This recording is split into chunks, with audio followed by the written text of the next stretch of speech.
सोलापूर शहरातील सेटलमेंट भागात असलेल्या पारधी समाजाचे मंदिर आणि व्यायामशाळा परिसरातील समाजकंटकांनी जाळून समाजातील युवकांना जीवे मारण्याचा प्रयत्न केल्याबद्दल जय कालिका आदिवासी पारधी समाज सामाजिक संस्थेच्या वतीने समाजातील शेकडो नागरिक एकत्र येऊन जिल्हाधिकाऱ्यांना निवेदन देण्यात आले।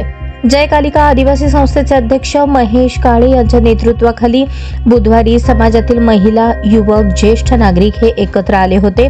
त्यांनी दुपारी जिल्हाधिकारी कुमार आशीर्वाद यांना निवेदन देऊन आपली कैफियत मांडली।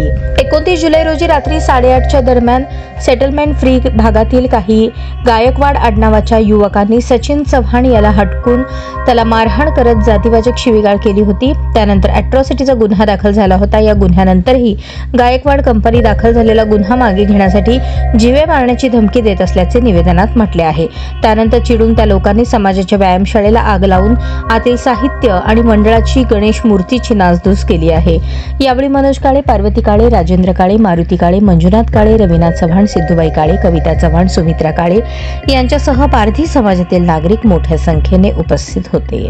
काळे बोलतोय, Solapur settlement free colony number 1 Solapur, Pardhi समाज जिल्हा अध्यक्ष। गेल्या 29 तारखेला पंचमी दिवशी आमच्या समाजाचा मुलगा दळण करण्यासाठी गिरणीवरती गेला होता। गिरणीवरून येत असताना दळण करून डब्बा घेऊन येताना 4-5 पोरं किंवा टकारी समाज किंवा 108 आमच्या 9 समाजापैकी 9-10 पोरं छब्बाई यांच्या किराणा दुकानावरती बसले होते। मग ह्या पोराला हे काय बघत चालला बे धवन्या असं म्हणून थांबवलं।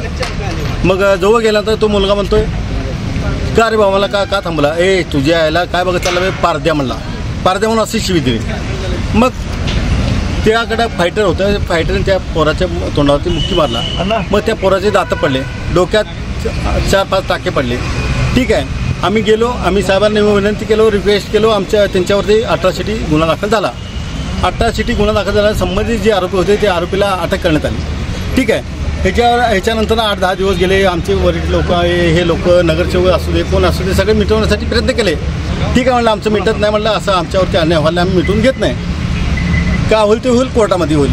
ठीक आहे, असं झाल्यानंतर आता कालच्या रात्री आमच्या घरचे लोक त्याच्या अगोदर 4-5 दिवसा अगोदर दगडफेक पण झाली।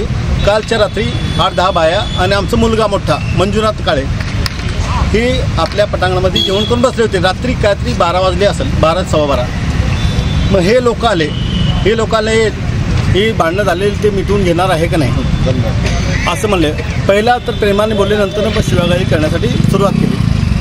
हे पारद्यानो, हे असल्यानो, हे तसल्यानो, हे रांडानो, पारद्या रांडानो, हे पारद्याच्या तुझ्या आहे, आमच्या मुलाला पण शिवाय दिले, पारद्याच्या तुझ्या आईचा बोक आहे घाल्या असं म्हणून शिवाय दिले।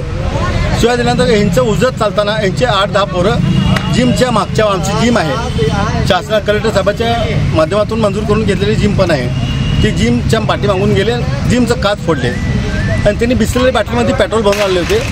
त्या पेट्रोल आतमध्ये पिचकारी मारून छिरकावले।